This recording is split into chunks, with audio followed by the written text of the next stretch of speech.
అధికారం మళ్లీ తనదేనని జగన్ ధీమాగా చెప్పారు. తన కార్యకర్తలకు ఎప్పటికీ అండగా నిలుస్తామని ప్రకటించారు. ఈ వ్యాఖ్యలపై ప్రజల్లో ఆసక్తికర చర్చ మొదలైంది. కొంతమంది ప్రశంసిస్తే మరికొందరు సందేహం వ్యక్తం చేశారు. మరి అవేంటో నేరుగా వారి అభిప్రాయంలోనే విందాం. నిన్న జగన్మోహన్ రెడ్డి గారు వాళ్ళ నాయకులతో భేటీ అయ్యి ఈసారి ఖచ్చితంగా వైఎస్ఆర్సీపీ అధికారంలోకి వస్తుంది, ఎవరో ఆధార్యపడద్దు, భయపడద్దు అని చెప్పి కూడా భరోసా ఇస్తున్నారు. మీరేమంటారు? పబ్లిక్గా వచ్చే అవకాశం ఉందంటారా? మళ్ళీ ఛాన్స్ ఉండొచ్చు. ఈసారి ఖచ్చితంగా వైఎస్ఆర్ కాంగ్రెస్ పార్టీ అధికారంలోకి వస్తుంది అని చెప్పేసి కూడా వ్యాఖ్యలు చేశారు. వ్యాఖ్యలు ఎలా చూడొచ్చు అంటారు? వచ్చే అవకాశం ఉందంటారా? అవకాశం అనేది అంటే ఇప్పుడు ప్రభుత్వం పూర్తి వ్యతిరేకత ఉంటే వచ్చే అవకాశం ఉంటుంది. ఈసారి జగన్ 2.0 చూపిస్తాను, గత ప్రభుత్వం మాదిరిగా ఉండదు, ఈసారి వేరే రావాలండి. వస్తే మార్పు అనేది ఉండాలి, ఆయనలో రావాలి మార్పు. నిన్న జగన్మోహన్ రెడ్డి గారు వాళ్ళ నాయకులతో భేటీ అయ్యి ఈసారి ఖచ్చితంగా వైఎస్ఆర్సీపీ అధికారంలోకి వస్తుంది, ఎవరో ఆధార్యపడద్దు, భయపడద్దు అని చెప్పేసి కూడా భరోసా ఇస్తున్నారు. మీరేమంటారు? పబ్లిక్గా వచ్చే అవకాశం ఉందంటారా? మళ్ళీ ఛాన్స్ ఉండొచ్చు. ఎందుకని అంటారు? ఎందుకని కాదు, ఏ ప్రభుత్వం అయినా కొంచెం జనాలకు అందుబాటులో ఉందనుకోండి, అందుకని అవకాశం ఇస్తారు. లాస్ట్ టైం అందరూ అందుబాటులో ఉంది, పథకాలన్నీ తీసుకున్నారు కాబట్టి వచ్చే ఛాన్స్ ఉన్నా ఉండొచ్చు. అదే జగన్మోహన్ రెడ్డి గారు కూడా కూటమి ప్రభుత్వం వచ్చి 10-11 నెలలు అవుతున్న పథకాలు ఏమి ఇవ్వలేదు, వైసీపీ హయాంలోనే అన్ని పథకాలు ఇచ్చాం మేము అని చెప్పేసి అంటున్నాడు. నిజంగానే ఇచ్చారా పథకాలు? ఇచ్చారండి, తీసుకుని ఇవ్వలేదని అనకూడదు, ఇచ్చారు, తీసుకున్నాం. అమ్మఒడి అంటే చేయూత అని అన్నీ ఇచ్చారు. అది మరి ఇప్పుడు రావడానికి టైం పడుతుంది కదా? టైం పడుతుంది. ఈ ప్రభుత్వాన్ని కూడా అర్థం చేసుకుని వెయిట్ చూస్తున్నాం. ఇస్తారేమో ఆశ ఉంటుంది కదా. ఇంకా 5 ఏళ్ళ దాకా ఈయనే ఉంటారు, మరి చూడక తప్పదుగా, వెయిట్ చేయాలి.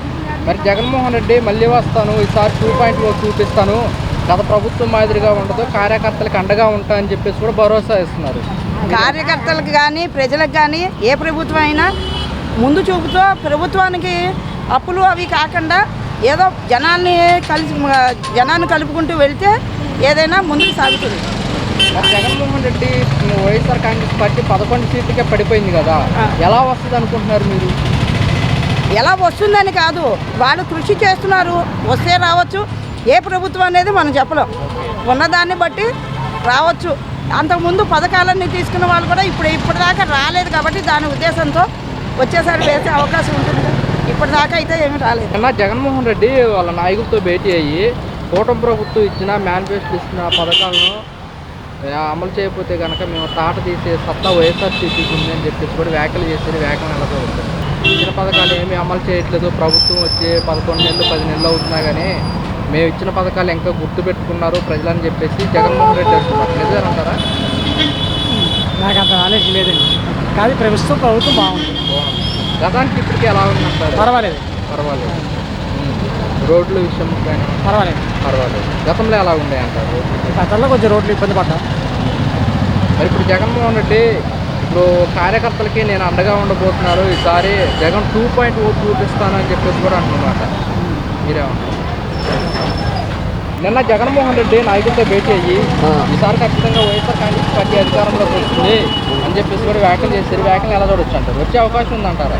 అవకాశం అనేది అంటే ఇప్పుడు ప్రభుత్వం పూర్తి వ్యతిరేకత ఉంటే వచ్చే అవకాశం ఉంటుంది. కానీ ఇప్పుడు ప్రభుత్వం అయితే ఏమి హామీ లేదు, అమలు నెరవేర్చట్లేదు. సూపర్ 6 అన్నారు, ఒక్కటి కూడా ఇవ్వలేదు. ఎవరికైనా జనాలకి ఏంటంటే ఈ పథకాలన్నీ కాకుండా డెవలప్మెంట్ అన్నీ చూసుకుంటే బాగుంటుంది. విద్య, వైద్యం అవి చాలు, 3 పెన్షన్ 3 పథకాలు చాలండి. ఎందుకు ఇవన్నీ మిగతా అవి ఇచ్చి మిగతాది రోడ్లు అభివృద్ధి కంపెనీలు వస్తే ఏ రాష్ట్రంలో అభివృద్ధి చెందుతుంది, గుజరాత్ మాదిరి. కూటమి అయితే హామీలు ఏమి ఒక్కటి అమలు చేయలేదు, పెన్షన్ తప్ప ఏమి ఇచ్చారు? అదే జగన్మోహన్ రెడ్డి కూడా అదే అన్నారు, కూటమి ప్రభుత్వం మేనిఫెస్టో హామీలు అమలు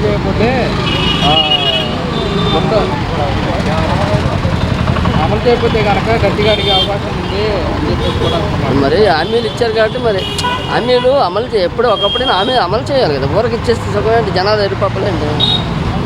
ఒకటి కాదు ఒకటైనా చేయాలి. ప్రస్తుతం అయితే ఒకటే చేశారు, మరి డబ్బులు ఏమన్నారు? డబ్బులు ఈయన సంపద సృష్టిస్తాడనే కదా ఈయనకి అధికారం ఇచ్చారు. ఆయన పాడు చేసినా నేను ఇస్తే మరి ఆయన గురించి మాట్లాడకూడదు కదా.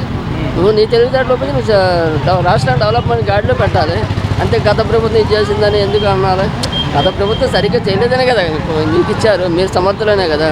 ఆ సమర్థత నిరూపించుకొని మీరు ఇచ్చిన హామీలు అన్నీ అమలు చేస్తే బాగుంటుంది, రాష్ట్రానికి అభివృద్ధి చేసి ముందు అభివృద్ధి పనులు తీసుకెళ్తే బాగుంటుంది ఏదైనా, అంతే తప్ప గత ప్రభుత్వం ఇలా చేసింది, అప్పులు చేసిందంటే అప్పులు చేశారని కదా నీకు ఇచ్చారు, నువ్వు చేయాలి కదా. ఇచ్చిన పథకాలు అమలు చేయకపోతే తోలు తీసే సత్తా వైఎస్ఆర్ కాంగ్రెస్ పార్టీకి ఉందా? ఓలు తీయడం అనేది అండి అమ్మలు అవన్నీ ఉచితాలు అనేవి అన్నిటికీ పనికిరా, కొన్నే ఇవ్వాలి, అన్నీ ఉచితాలు ఇవ్వకూడదు.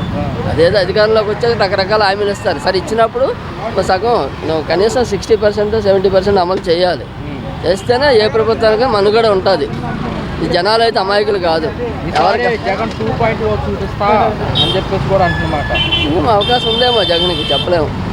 నిన్న జగన్మోహన్ రెడ్డి వాళ్ళ నాయకులతో భేటీ అయ్యి కూటమి ప్రభుత్వం ఇచ్చిన మేనిఫెస్టో హామీలు నిలబెట్టుకోకపోతే జనాలు ఓటేసింది మన ఒక్క రోజు రాజ్యకి పాలించాలండి. జనాలు ఓటేసి పథకాలు చూసి ఓటేసారా లేదా గత ప్రభుత్వం మీద దాని మీద ఓటింగ్ పడింది వాళ్ళు ఆలోచించుకోవాలి. అలా పథకాలు పెట్టి గెలిచేవారు అయితే కనుక జగనే రావాలి. మళ్ళీ జగన్ ఎన్నో సంక్షేమ పథకాలు పెట్టారు. ఆ రోజు ఓడిపోయిన ఆ రోజు సాయంత్రం ప్రెస్ మీట్ పెట్టారు. ప్రెస్ మీట్ పెట్టినప్పుడు ఆ పథకం పెట్టా ఈ పథకం పెట్టా, వాళ్ళగా డబ్బులు ఇచ్చా వీళ్ళు డబ్బులు ఇచ్చారు, వీళ్ళంతా ఏమైపోయింది నాకు ఓటు వేయలేకపోయారు అనే పాయింట్ అయినా అడిగిందే కదా. అది మరి పథకం పెట్టి నీకు జనాలు ఓటు వేసుకున్నారా లేకపోతే పథకం కోసం కాదు మా పార్టీ మార్పు కోసం ఓటు వేసారని అది వాళ్ళు ఆలోచించుకోవాలి. అది అంతే ఎక్కడ తప్పు జరిగింది, ఎక్కడ రైట్ జరిగింది, ఈ ప్రభుత్వం మనం ఎంచుకుంటాం కల కారణం ప్రజలు ఎందుకు మార్పు వచ్చింది. అంత ఓవర్ 11 సీట్లు పరిమితం మనకు ఎన్ని చేశారు, మరి కనీసం ప్రతిపక్ష నాయకత్వంగా రాలేదని చెప్పాననే ఆలోచన ఎవరికి ఉండాలి? అది వాళ్ళకు ఉండాలి. అది పథకం అనేది అది వాళ్ళు పెట్టుకుని టార్గెట్ వెళ్ళారు అంతే. వీళ్ళు అభివృద్ధి పెట్టుకుని టార్గెట్ వెళ్తున్నారు. అభివృద్ధి చేయని పథకం ఉన్నాను అట్లా, కానీ అక్కడున్న గత ప్రభుత్వం చేసిన నష్టాన్ని కూర్చుకుంటూ జాగ్రత్తగా అడుగు వేసుకుంటూ వెళ్తున్నారు వీళ్ళు. అది అంతే తేడా ఏంది వాళ్ళు ఏ ప్రభుత్వం పెట్టగానే ఏమన్నా రోజు వెనక ముందు, అంతేగాని 6 నెలలకు సంవత్సరాలు 100 సంవత్సరాలు చూసి పెడతారు. వెంటనే పెట్టాలి, ఎవరు పెట్టారు? పొల్యూషన్ చూసుకోవాలని చూసుకుని మంచిగా చూసి పెట్టాలి. జగన్ 2.0 ఈసారి చూపిస్తాను, ఈసారి కార్యకర్తలకు అండగా ఉంటానని చెప్పేసి కూడా జగన్మోహన్ రెడ్డి అంటారు. అది వాళ్ళ మేనిఫెస్టో వాళ్ళు అంతవరకు. మీ తెలుగుదేశం వాళ్ళు చూసుకుంటారు, వాళ్ళ పార్టీ వాళ్ళు చూసుకుంటారు అంతవరకు. ఎవరిని కార్యకర్తలని ఎవరికి ఇంతవరకు నాకు తెలిసి అయితే నేను చూసిన వరకు తెలుగుదేశం వాళ్ళు ఎవరు ఇబ్బంది పెట్టలేదు. పెట్టిన వాళ్ళని ఎవరైనా ఉన్నాక ఓట్లు ఉన్నాక అది వాళ్ళ కేసు రూపాయలు పెట్టారే తప్ప వ్యక్తిగత సాక్ష్యం. మేము చాలా చోట్ల మేము చూసాం స్టేటస్లో కానీ వాటిలో కానీ గత ప్రభుత్వంలో ఏ ప్రభుత్వం గురించి కానీ దాని గురించి కానీ విమర్శించాలని భయపడేవాళ్ళు. ఎందుకంటే వాళ్ళు మీకు కేసులు పెడతారని చేస్తారని. ఇప్పుడేమో వచ్చి అలాగే అందరూ పెడుతున్నారు, వాళ్ళు పెడుతున్నారు వీళ్ళు పెడుతున్నారు, మేము అన్నీ చూస్తున్నాం. ఎవరి మీద కేసులుగా ఏమి పెట్టలేరు కదా. కార్యకర్తలకు అందరూ నిలబడితే అన్ని ప్రభుత్వాలు ఉంటాయి. అది ఈసారి జగన్ 2.0 చూపిస్తాను, గత ప్రభుత్వం మాదిరిగా ఉండదు, ఈసారి వేరే రావాలండి. వస్తే మార్పు అనేది ఉండాలి, ఆయనలో రావాలి మార్పు. మీరు చూడండి మన పోలీసు వాళ్ళని విమర్శించారు, గొడ్లు తీసి గొప్ప ఎంత తప్ప నా మాట అంటాం.